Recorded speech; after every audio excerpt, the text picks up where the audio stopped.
Hello दोस्तों, class 12 की math में इस समय हम लोग 3D ज्योमेट्री पढ़ रहे हैं बालाजी पब्लिकेशन से।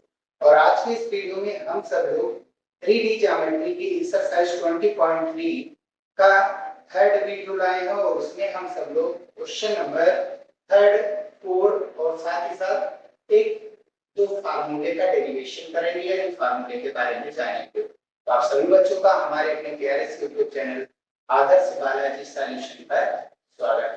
तो क्वेश्चन नंबर थर्ड क्या कह रहा है वो सबसे पहले करेंगे। थर्ड कह रहा है स्थित कीजिए रेखाएं x equals to ay plus b, z equals to cy plus d तथा x equals to a dash y plus b dash, z equals to c dash y plus d dash परस्पर लंबवत होंगी यदि a dash plus c dash plus 1 equals to 0। तो ये परस्पर लंबवत कब होंगी? जब ये आएगा। और अगर ये परस्पर लंबवत होंगी रेखाएं यानी ये बराबर 0 हो जाएगा। और हमको यही प्रूव करना, ये दोनों लाइनें हम परस्पर लंबवत लेकर के ये चीज सिद्ध करेंगे कि ए डैश जो है प्लस सी डैश प्लस 1 जो है वो 0 के इक्वल है। तो इसको पढ़ने से पहले हम सब लोग ये जो लाइन है इसको फिर से लिख ले रहे हैं, क्योंकि इसका तो यूज होना ही वाला है। यहाँ पर ये लाइन यहाँ पर और ये जो लाइन है इसको हम इधर लिखे हुए हैं। ठीक है, अब आगे हम यहाँ से y की वैल्यू लगाएंगे। तो y कितना आ जाएगा? y कितना आ जाएगा? p इधर जाएगा तो x माइनस b और y आ जाएगा बटे में, तो ये y की वैल्यू होगी। और यहाँ से y की वैल्यू क्या आएगी? d को इधर भेजेंगे तो z माइनस d और c को बटे में भेज देंगे तो y मिल जाएगा। और y इन तीनों केसेस में भाई y इसके बराबर y इसके भी बराबर, तो ये सभी आपस में क्या हो जाएंगे? बराबर। तो एक लाइन में आसानी मिलेगी y इसके भी बराबर y इसके भी बराबर हो गया। बटे में कुछ नहीं है, दिया है बटे में क्या आने वाला है? 1 आने वाला है। ठीक है, और यहाँ से क्या बनेगा? यहाँ से अगर y की वैल्यू निकालेंगे तो x माइनस ये आएगा इधर b डैश और a बटे में आएगा a डैश, ये बन गया y। और यहाँ से y की वैल्यू निकालेंगे तो ये क्या बन जाएगा? z minus b dash upon c dash बटे में आ जाएगा। और यहाँ से हम बटे में लिख सकते हैं 1। दो लाइनें मिल गई हमें। कितनी लाइनें? दो लाइनें। और हमको प्रूव करना है कि दोनों लाइनें यदि परस्पर लंबवत हैं, याद रखें यदि दोनों लाइनें परस्पर लंबवत हैं तो ये चीज तो क्लियर है कि P1 डॉट P2 वेक्टर वो कितना आएगा? हम यहाँ से कह सकते हैं कि जो बटे वाले हैं वो हो गए तुम्हारे डी का अनुपात जो बटे में, और जो डी का अनुपात होते हैं यानी A1 A2 plus B1 B2 plus C1 C, इनका योग कितना आ जाएगा? 0। क्यों? क्योंकि दोनों लाइनें परस्पर लंबवत। लाइन लंबवत तो ये लाइन जिसके समांतर है वो भी लंबवत। समांतर किसके थे? डी वेक्टर है।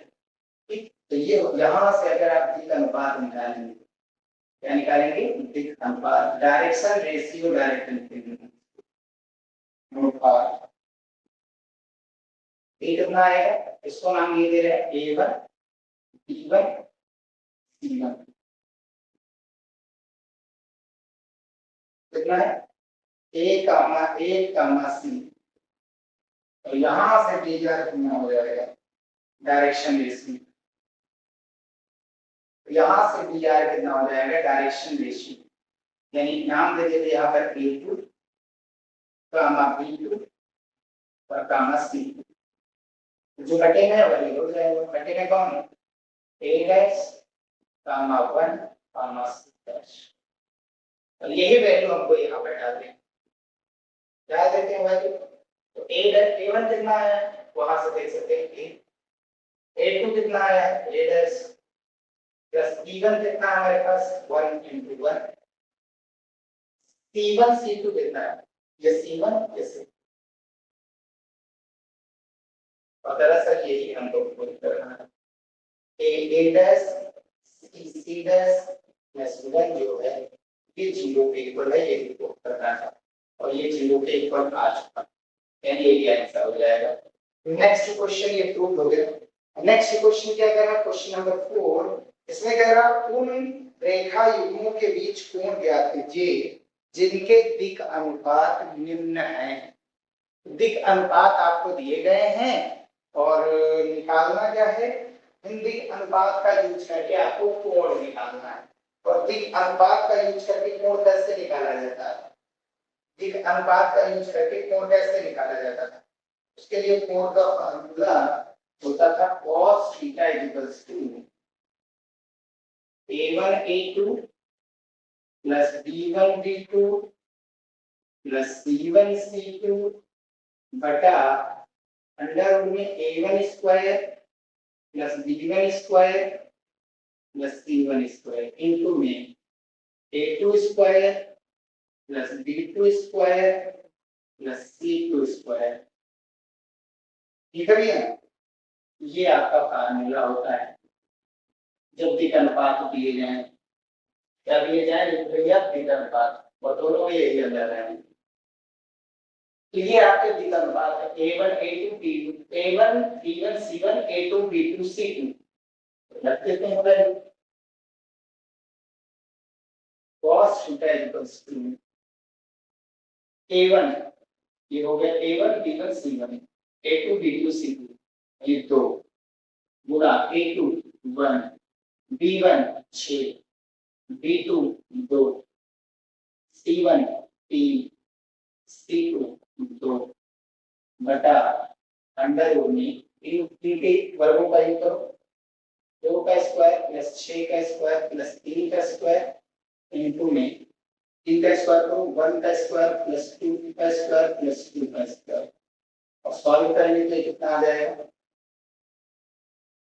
2 एकम 2 6 दूनी 12 2 तिया 6 तो यहाँ से रूट का 49 हो जाएगा और गुणा में यहाँ पर कितना हो जाएगा रूट का 9 ऊपर सॉल्व करेंगे तो 20 हो जाएगा और नीचे ये 7 और ये कितना बचा 3 तो 20 बटा 21 थीटा की वैल्यू यहाँ से निकालेंगे तो cos इनवर्स 20 बटा 21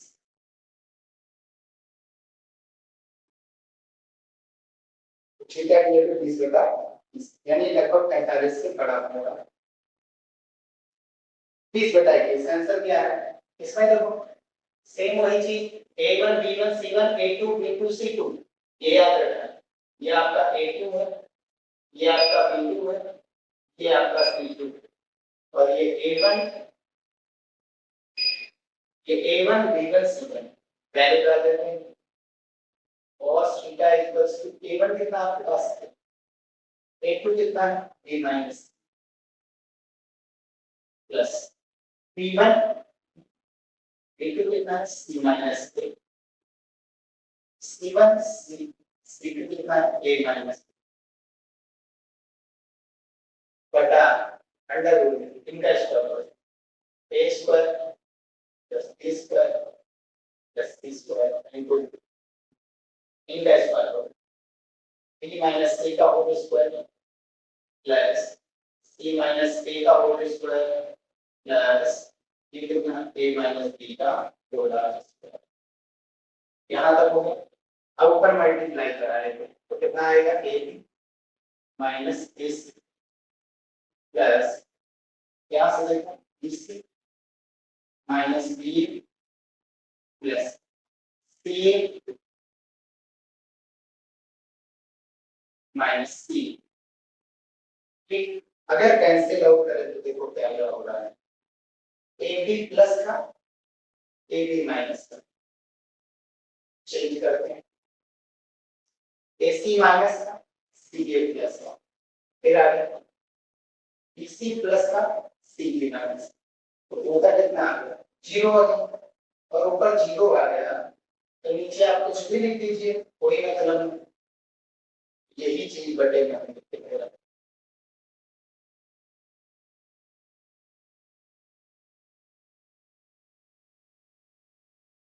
एक चीज हम बाहर पे दे रखा है बस, कोई मतलब तो नहीं इतना लिखते।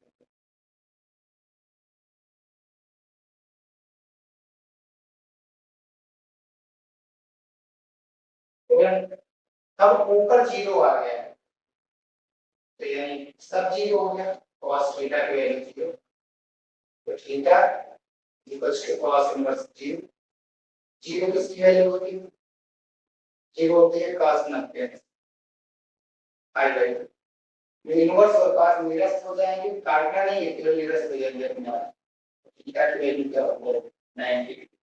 यहाँ पर जो रेखाएं दी गई हैं, ये जिन रेखाओं के बीच अनुपात वो परस्पर लंबवत, ठीक है। ये कितना कोई दिक्कत नहीं।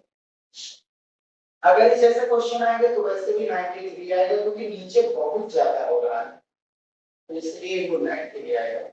अब इसके बाद हम दो रेखाओं के मध्य न्यूनतम दूरी क्या होती है वो देखेंगे और फिर इसके बाद क्वेश्चन को सॉल्व करेंगे। तो दो रेखाओं के मध्य न्यूनतम दूरी, सबसे पहले देखेंगे रेखा। तो रेखा कितने तरीके की हो सकती है? रेखा या तो समांतर हो, पहला नंबर।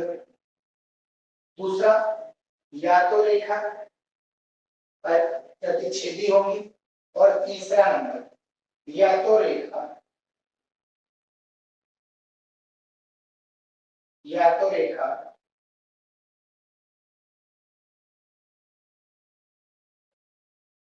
समापती होगी, यानी एक के ऊपर एक, एक के ऊपर एक, ठीक है। लेकिन यहाँ 3D कर रहा है।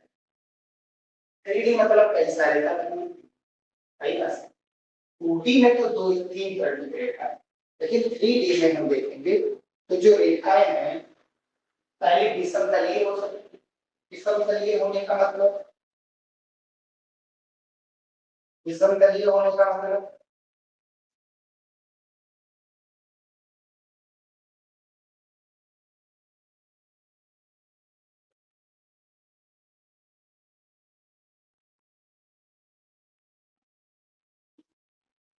हो गया।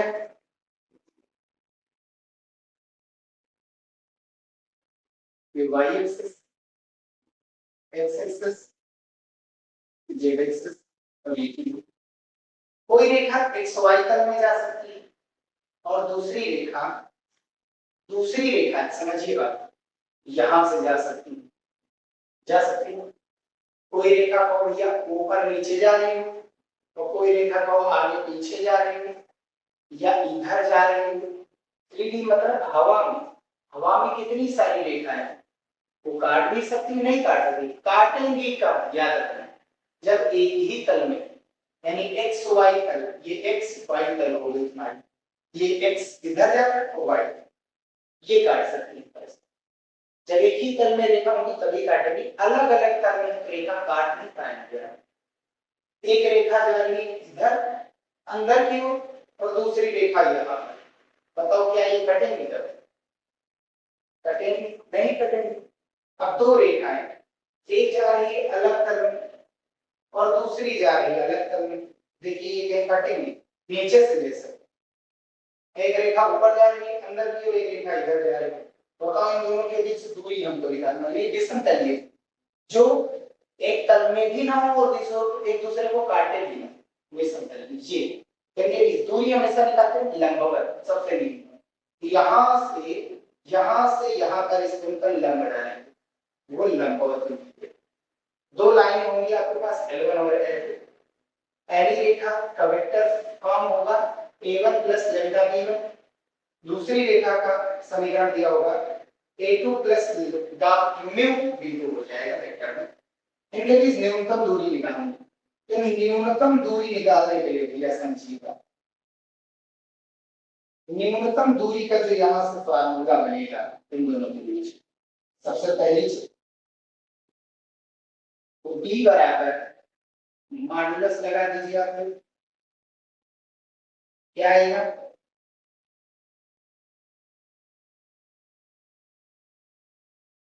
आगे पीछे कोई भी रख सकते, B1 क्रॉस B2 वेक्टर और A2 माइनस A1 वेक्टर। एक चीज याद रखिए, ये एग्जैक्ट फॉर्म इसका नहीं है, जो एग्जैक्ट है पहले हम वो लिखते हैं तब इसके बाद आसान तरीका होता है।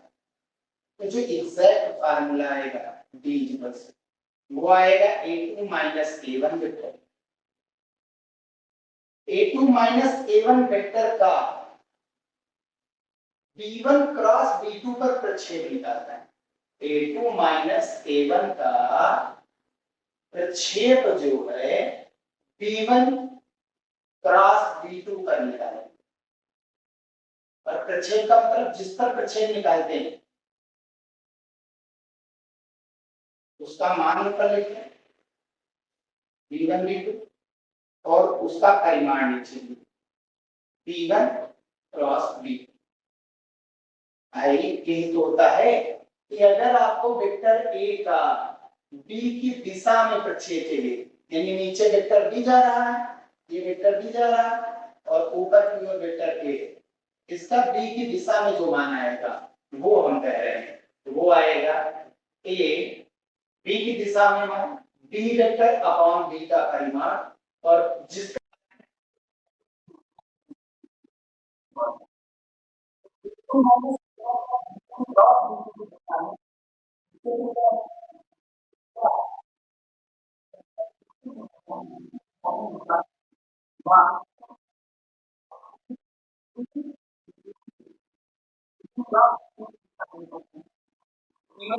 ऊपर और नीचे ये चीज करते हैं और इसके साथ इसका डॉट होगा। और याद रखना ये वैल्यू आपकी कैसे होनी चाहिए, मॉड्यूलर।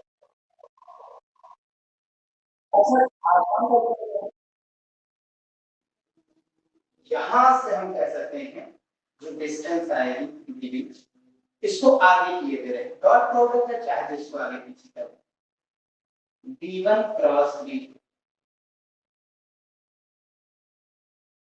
पर dot product A2 minus A1 के साथ और बटे में क्रॉस प्रोडक्ट यानी B1 क्रॉस B2 का परिमाण और यहाँ पर तो पूरा परिमाण। तो ये फार्मूला आपको यूज करना है, ये फार्मूला आपको यूज करना है।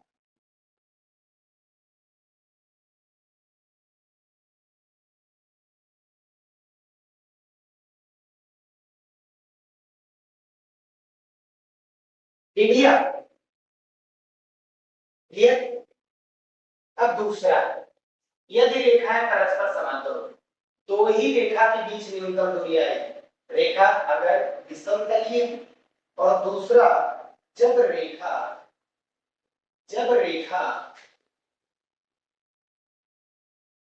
एक ही तल में होंगी तो वो एक दूसरे के समांतर होंगी या तो काटेंगी एक दूसरे को।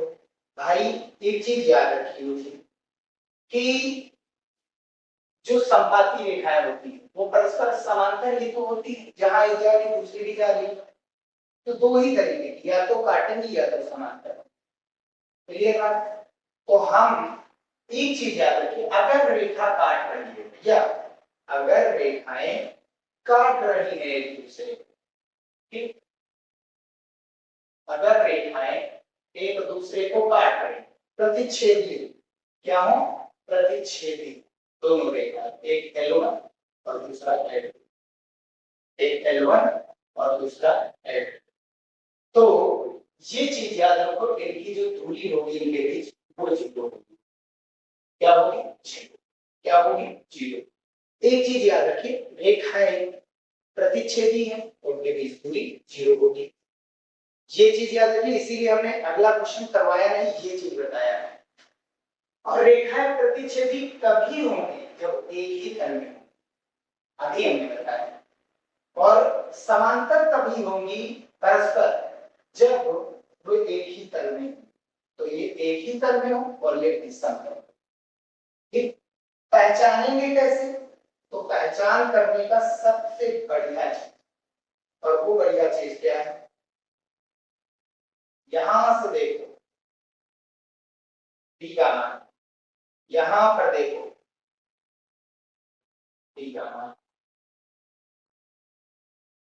आपस में बराबर है, बी आपस में क्या है, बराबर है।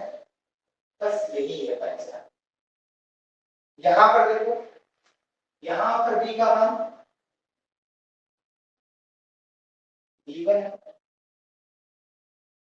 यहां पर बी का मान क्या है, b1 है, और यहां बी का मान कितना है,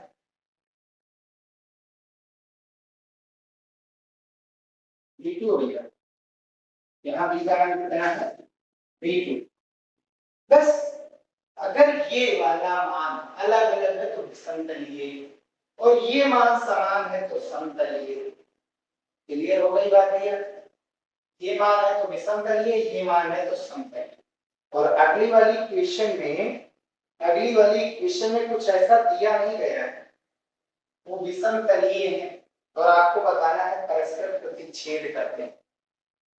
यही करेंगे, दो तरीके, ये चीज सेम होगा तो ये रूल अपनाएंगे, दूरी पर आपका जो है समांतर, परस्पर समांतर वाले का जो कॉन्सेप्ट होगा उसी में दूरी का मान 0 रखेंगे तो प्रतिच्छेदी होगा। तो रेखा क्या होगी, या तो प्रतिच्छेदी होगी, प्रतिच्छेदी होगी एक ही तल में है, और या तो फिर परस्पर समांतर। और अगर समांतर होगी तो फार्मूला बनेगा, d बराबर आपके बार देखो, यहाँ p पहले था, यहाँ p सेम है ना, p को सेम है तो p एक ही लिख दो, एक ही लिख दो बस, वेक्टर p। और फिर इसका डॉट प्रोडक्ट उसमें लिखा, यहाँ पर लिखा, सॉरी माफ कीजिए, यहाँ पर क्रॉस प्रोडक्ट आएगा इसके साथ a2 माइनस a1 के साथ, a2 माइनस a1 के साथ, और कटे में p का परिमाण, बस हो गया। और p परिमाण मिला है, वेक्टर लगाओ चाहे ना लगाओ, ये चीज है। ठीक है, बस यही है आपका फार्मूला।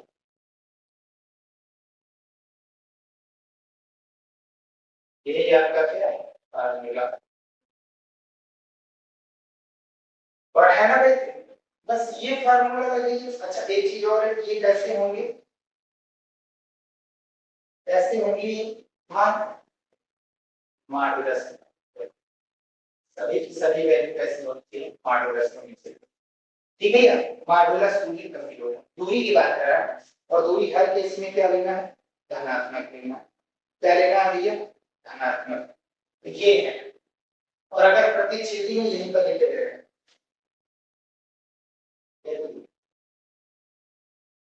प्रतिच्छेदी,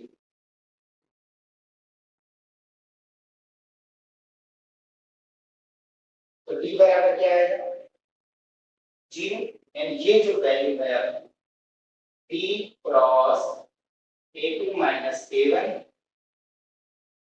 और अपॉन में मॉड ऑफ p, है ना, तो ये क्या आएगा, 0 आएगा।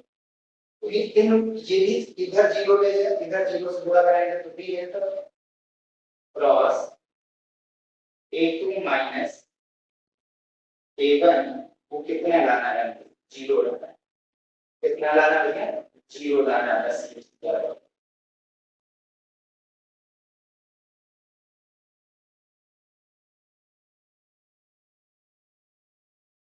हो गया। बस इतना ही है, और पांचवा क्वेश्चन हम सब लोग नेक्स्ट वीडियो में कंप्लीट करेंगे। वीडियो है समाप्त करते हैं, वीडियो पसंद आया तो इसे लाइक जरूर कर लेना। ठीक है, मिलते हैं नेक्स्ट वीडियो में।